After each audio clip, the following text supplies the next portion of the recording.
ओम शांति। अॼु आहे टे श्रेष्ठ ईश्वरीय वरदान। अॼु बाप दादा ॿुधाइनि था टे श्रेष्ठ ईश्वरीय वरदान। 27/76 जा महावाक्य आहिनि। अॼु अति पुराणे सो नए ॿार पंहिंजे निजी स्थान व पंहिंजे साकार स्वीट होम मधुबन स्वर्ग आश्रम में मिलण जो जन्म सिद्ध अधिकार प्राप्त करे हर्षित था थियनि। अॼु अति पुराणा सो नया ॿार पंहिंजे निजी स्थान व पंहिंजी साकार स्वीट होम मधुबन स्वर्ग आश्रम में मिलण जो जन्म सिद्ध अधिकार प्राप्त करे हर्षित थियो था न। मधुबन में जो ॿार आया हूंदा उन खां बाप दादा पुछनि था। एड़ी हर्षित आत्माउनि खे ॾिसी बाप दादा बि हर आत्मा जी प्राप्ति व तक़दीर खे ॾिसी हर्षित थींदा आहिनि। जीअं ॿारनि खे बाप द्वारा वरसो प्राप्त थींदे हर्ष थींदो आहे न, अर्थात ख़ुशी थींदी आहे, उअं ई बाप दादा खे बि लास्ट सो फास्ट पुरुषार्थनि खे तीव्र पुरुषार्थ जी लग्न में मगन ॾिसी बाप दादा बि हर्षित थींदा आहिनि। हाणे जेका लास्ट सो फास्ट पुरुषार्थनि खे तीव्र पुरुषार्थ जी लग्न में मग्न ॾिसी बाप दादा बि हर्षित थींदा आहिनि। फास्ट पुरुषार्थ करण वारनि जी सूरत ऐं सीरत बाप समान सदा रूहानी नज़र ईंदी आहे। जेका फास्ट पुरुषार्थी हूंदा आहिनि न, उन्हनि जी सूरत ऐं सीरत बाप समान सदा रूहानी नज़र ईंदी आहे। सिवाइ रूहानियत जे अन्य कोई बि संकल्प व स्मृति न रहंदी आहे। अहिड़ी आत्माउनि जी सिवाइ रूहानियत जे अन्य कोई बि संकल्प व स्मृति न रहंदी आहे उन्हनि खे। अर्थात बाप द्वारा प्राप्त हुई सर्वशक्तियूं स्वरूप में ॾेखारे में ॾींदियूं आहिनि। जेकी फास्ट पुरुषार्थ वारी आत्माऊं आहिनि न, उन्हनि जे रूहानियत जे अंदरि कोई संकल्प व स्मृति न रहंदी आहे। अर्थात आत्मा मां आत्मा आहियां, बाबा जो संतान ऐं ये ज्ञान ई बुद्धि में रहंदो आहे। बाप दादा द्वारा प्राप्त हुई सर्वशक्तियूं स्वरूप में ॾेखारे में ॾींदियूं आहिनि। उन्हनि जे हर नज़र में हर आत्मा खे नज़र सां निहाल करण जी रूहानियत ॾेखारे में ॾींदी। अहिड़ी आत्माऊं सदा इहे सोचदियूं कि असांखे पंहिंजे हर आत्मा खे नज़र सां निहाल करिणो आहे। असां जंहिं आत्मा खे ॾिसूं उनजो कल्याण थी वञे। अहिड़ी श्रेष्ठ स्थिति प्राप्त करण लाइ सिधे ॿ ॻाल्हियूं यादि रखो। हिकु, स्वयं खे अकाल मूर्त सम्झो। ॿिया, स्वयं खे सदा त्रिकालदर्शी मूर्त सम्झो। हिकु त सदा ख़ुदि खे अकाल मूर्त सम्झो, मां आत्मा अकाल मूर्त आहियां। ॿियो, स्वयं खे सदा त्रिकालदर्शी मूर्त सम्झो, अर्थात टिन्ही कालनि खे ॼाणण वारी आत्मा आहियां। निराकारी स्टेज में अकाल तख्त नशीन अकाल मूर्त आहियां ऐं साकार कर्मयोगी जी स्टेज में त्रिकालदर्शी मूर्त अर्थात त्रिमूर्ति बाप जे तख्त नशीन आहियां मां। त अगरि तव्हांखे पंहिंजी नज़र सां असां ॿियनि खे निहाल करूं त असांखे छा करिणो पवंदो? सदा ख़ुदि खे हिकु त अकाल मूर्त आत्मा सम्झो, ॿियो स्वयं खे सदा त्रिकालदर्शी मूर्त सम्झो। निराकारी स्थिति अकाल मूर्त, साकार जॾहिं कर्म योग में अचूं था त मां त्रिकालदर्शी मूर्त त्रिमूर्ति बाप जे तख्त नशीन आहियां। हर संकल्प के स्वरूप में लाइण खां पहिरियों इहे ॿई ॻाल्हियूं चेक करो। मां अकाल तख्त नशीन ऐं त्रिकालदर्शी स्थिति ते स्थित थियल आहियां। निराकारी ऐं साकारी ॿई स्वरूप में आहियां। हिन स्मृति में स्वतः ई समृद्धि स्वरूप ठही वेंदो। अर्थात हेल्थ, वेल्थ ऐं हैप्पीनेस जो अनुभव हर समय थींदो। अगरि हेल्थ, वेल्थ ऐं हैप्पीनेस जो अनुभव अगरि हर समय करिणो अथव त इहे ॿ ॻाल्हियूं सदा यादि रखो। हिकु त अकाल मूर्त ऐं त्रिकालदर्शी। चाहे शरीर जो कर्म भोग सूली सां केतिरो बि वॾे रूप में न हुजे, लेकिन सदा पंहिंजे खे न साक्षी सम्झण सां कर्म भोग जे वश न थींदो। भले शरीर में कुझु बि थींदो रहे, लेकिन असां साक्षी स्थिति में स्थित आहियूं, सम्झण सां कर्म भोग जे वश न थींदासीं। असां कर्म भोग हूंदो आहे न, त कर्म भोग जे वश कॾहिं न थी सघंदा आहियूं जॾहिं असां हिन ॿ ॻाल्हियुनि खे यादि कंदासीं। चाहे शरीर जो कर्म भोग हूंदो, लेकिन सूली खां केतिरो बि वॾो रूप में हुजे, लेकिन सदा पंहिंजे खे साक्षी सम्झण सां कर्म भोग जे वश न थींदो। हर कर्म भोग सूली सां काटे समान अनुभव थींदो। भविष्य जन्म जन्मांतर कर्म भोग सां मुक्त थियण जी ख़ुशी हिन कर्म भोग खे चुक्तू करण जे लाइ औषधि थी वेंदी।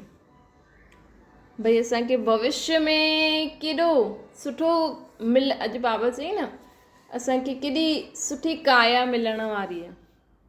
त भविष्य जन्म जन्मांतर कर्म भोग सां मुक्त थियण जी ख़ुशी, भविष्य जन्म जन्मांतर असांखे कॾहिं कर्म भोग न, बीमारी न थींदासीं। इन जी ख़ुशी न कर्म भोग खे चुक्तू करण जे लाइ औषधि रूप में ठही वेंदी। ख़ुशी दवाई जी खुराक थी वेंदी। बाबा चवनि था असां एतिरो ख़ुशि रहंदासीं कि इहा ख़ुशी खुराक थी वेंदी, दवाई जी खुराक थी वेंदी। असांखे दवाई वठणी ई न पवंदी। हाणे पंहिंजे खे चेक करो कि मां सदैव एवर हेल्दी रहंदो आहियां। मां एवर हेल्दी जो वरदान प्राप्त कयो आहे। बाबा पुछनि था, ये चेक करो, ये सदा यादि रहंदो आहे, प्राप्त कयो अथव सदा एवर हेल्दी रहण जो वरदान। वरदाता बाप द्वारा टई वरदान एवर हेल्दी, वेल्दी ऐं हैप्पीनेस खे प्राप्त कयो अथव। सदा काल जो वरसो प्राप्त कयो आहे या अल्पकाल जो? कहिड़ी बि मायावी बीमारी जे वश थी पंहिंजो सदा काल जो एवर हेल्दी जो वरसो गवाए त न ॾींदा आहियो? चेक करो, जो एवर हेल्दी जो वरसो मिलियो आहे असांखे, उहा के मायावी हेल्दी, केरु एवर हेल्दी? आत्मा एवर हेल्दी। त मायावी बीमारी कहिड़ी आहे? यही विकार, बुरायूं, आसुरी स्वभाव संस्कारनि जे वश थी करे असांखे जो एवर हेल्दी जो वरसो मिलियो आहे, ये गवाए त न ॾींदा आहियो? बाप दादा द्वारा एवर वेल्दी अर्थात सर्व शक्तियुनि जो खज़ाने सां संपन्न वरदान प्राप्त कयो अथव न? सर्व खज़ाननि जा मालिक अनुभव कंदा आहियो पंहिंजे पाण खे? अर्थात अप्राप्त कोई भी वस्तु न देवी देवताउनि जे खज़ाने में। ये गायन त आहे, लेकिन देवताउनि खां बि श्रेष्ठ असां ब्राह्मणनि जो गायन आहे न।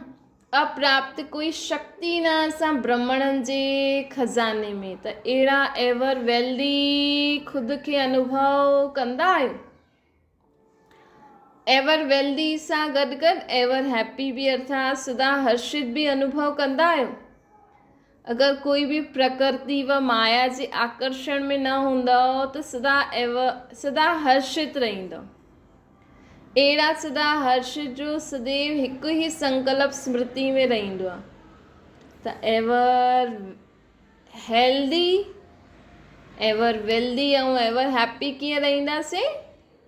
जॾहिं असां माया ऐं प्रकृति जे आकर्षण सां परे रहंदासीं।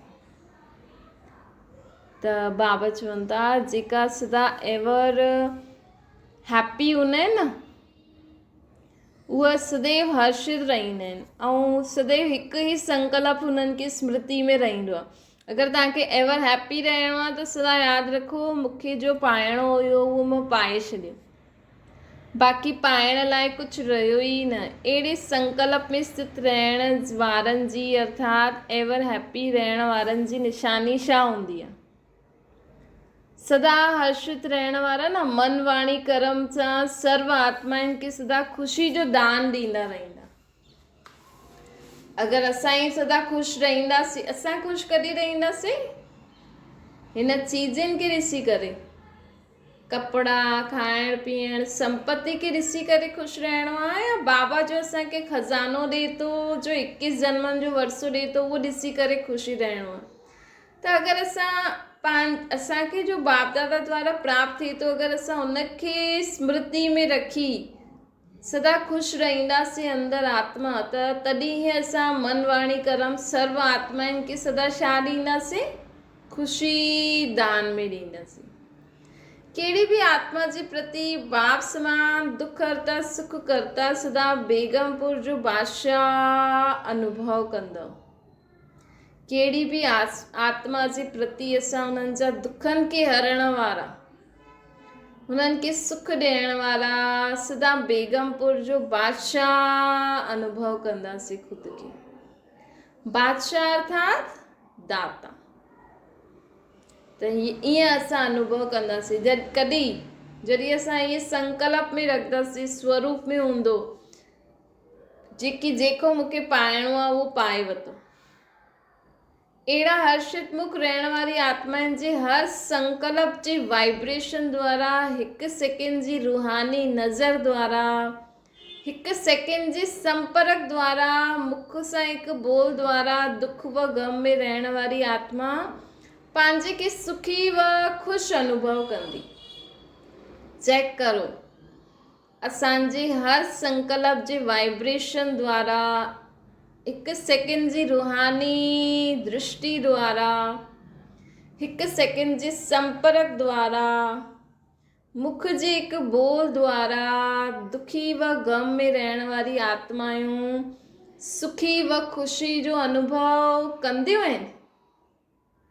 असांजे संबंध संपर्क में ईंदे, असां सां मिलण, असांजी दृष्टि द्वारा माण्हू पंहिंजो दुख भुलिजी करे सुख व ख़ुशी जो अनुभव कंदो आहे। त उहो कॾहिं थी सघंदो? जॾहिं असां सदा भरपूर रहंदासीं। हिन कलयुगी दुनिया में सदा भरपूर रहण जे लाइ छा करिणो पवंदो? ख़ुदि खे बाबा सां कनेक्ट करो। छो जे हिन दुनिया में त ॾाढी चीज़ूं आहिनि। तव्हां अॼु चईंदा मूंखे ईअं मिले थो ख़ुशी ते, ईअं मिले थो सुख मिले, इच्छाऊं कॾहिं ख़तमु न थींदियूं। लेकिन जो आत्मा खे प्राप्ति थींदी आहे न परमात्मा सां, जो ज्ञान गुण शक्तियूं असांखे प्राप्त आहिनि, जॾहिं असां हुन सां भरपूर थी वेंदासीं न, त असांखे स्थूल चीज़ुनि जी ज़रूरत मतिलबु इच्छा न थींदी। असां हिननि जे बिना परमात्मा बाबा जे ॾिनल वरसे ते जे अनुसार ई सदा सुख शांति ख़ुशी जो अनुभव कंदासीं। जंहिं आत्मा खे इंद्रियनि खां परे वारो सुख शांति ख़ुशी जो अनुभव थी वियो, उहा ई इहा चई सघंदी आहे कि मूंखे जो खपे उहो मूंखे मिली वियो, तॾहिं उहा सदा तृप्त रहंदी आहे। अॼुकल्ह त माण्हू प्रॉपर्टी जे पुठियां, पैसे जे पुठियां केॾो भॼे थो। ओ बुढ़ापे ताईं बि माण्हू पैसो पैसो पैसो थो करे। त भई ट्रांसफ़र त थींदो ई। अॼु जो तव्हां वटि हा, कल्ह तव्हांजा ॿार शादी कंदा, वॾा थींदा, त हुननि खे मिलंदो, पोइ तव्हांखे ॾियणो पवंदो न ख़ुशी ख़ुशी। लेकिन तव्हां ख़ुशी ख़ुशी कॾहिं ॾेई सघंदव? जॾहिं तव्हांजी आत्मा परमात्मा जे ज्ञान में भरपूर थींदी वेंदी। न त अंत ताईं माण्हू मुंहिंजो पैसो, मुंहिंजी संपत्ति में साईं हिक ॿिए सां ई लड़ंदो रहंदो। लेकिन असां जॾहिं बाबा सां इंद्रियनि खां परे वारो सुख अनुभव करे छॾंदा आहियूं न, त असांखे कुझु बि ॾियण में हिचकिचंदा न आहियूं असां। त बाबा चवनि था कि हाणे चेक करो, अहिड़ी आत्माउनि जो कर्तव्य हूंदो सुख ॾियणु ऐं सुख वठणु। जेकी आत्माऊं भरपूर हूंदियूं आहिनि न, उन्हनि जो कर्तव्य छा हूंदो? सुख ॾियणु ऐं सुख वठणु। जीअं प्रजा पंहिंजे योग्य राजा खे ॾिसी ख़ुशि थी वेंदी आहे, ईअं ever healthy ever wealthy happy आत्मा खे ॾिसी कहिड़ी बि दुखी आत्मा सुख जो अनुभव कंदी आहे। अप्राप्त आत्मा दाता खे ॾिसी प्राप्ति जी ख़ुशी में झूमण लॻंदी आहे। ईअं पंहिंजे खे अनुभव कंदा आहियो। ॾियण वारा दाता जा ॿार बाप समान दाता आहियो, या भगत जे समान वठण वारा आहियो, या वठण ऐं ॾियणु साथ साथ हलंदो आहे। वठणु आहे ई ॾियण जे लाइ। असां बाबा खां छो था वठूं? सर्व खे ॾियण जे लाइ। खज़ानो आहे बाटण जे लाइ, विश्व कल्याण जे लाइ। हर सेकेंड वठण सां गॾु गॾु ॾियण वारा दाता ठहो। बाबा चवनि था हर सेकेंड बाबा खां वठी करे ॾियण वारा दाता ठहो, तॾहिं ही विश्व कल्याणकारी कहलाए सघंदो। सिर्फ मां शांत आत्मा न आहियां, सभी शांत आत्माएं आहिनि। पंहिंजो वठण ऐं ॾियण जो पोता में चेक करो, बाबा चवनि था पंहिंजे ॾियण जो वठण जो पोता में चेक करो। जेतिरो वरितो, जेतिरो बाबा खां वरितो ओतिरो ॿियनि खे ॾिनो, तॾहिं बाबा चईंदा आहिनि न हाणे डबल करो। सिर्फ़ु अकेलो स्व जे लाइ पुरुषार्थ न करो, सेवा कंदासीं न त स्व बि भरपूर, ॿिया बि भरपूर थींदा वेंदा। वठण सां गॾु गॾु जेतिरो ॾींदव ओतिरो ई, वठण सां गॾु गॾु बाबा चवनि था वठण सां गॾु गॾु जेतिरो ॾींदा आहियो न ओतिरो पोइ हुन अनुसार असांखे मिलंदो बि। वठण ऐं ॾियण साथ साथ ऐं समान आहे, बाबा चवनि था वठण ऐं ॾियण साथ साथ अर्थात ऐं समान आहे। अहिड़ा विश्व कल्याणकारी ही विश्व महाराजन ठही सघंदा। त विश्व का महाराजन महारानी ठहिण लाइ छा करिणो पवंदो? जेतिरो वठो था ओतिरो सर्व खे ॾींदा हलो।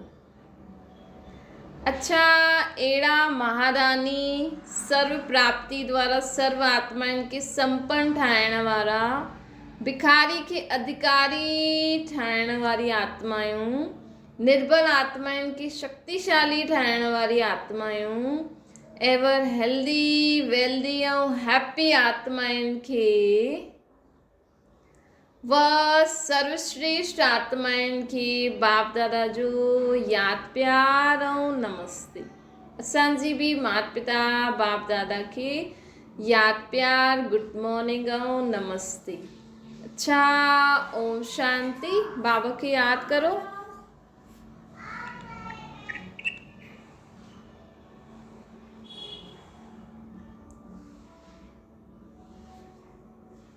ओम शांति।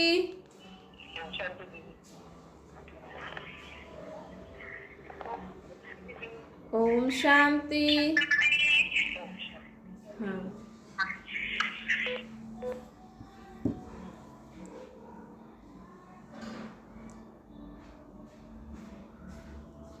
क्या वो बैठ गया तरुण? अच्छा, तो अभी कुणाल बैठा होगा। अच्छा, तो बैठ जाते। चलो ठीक है।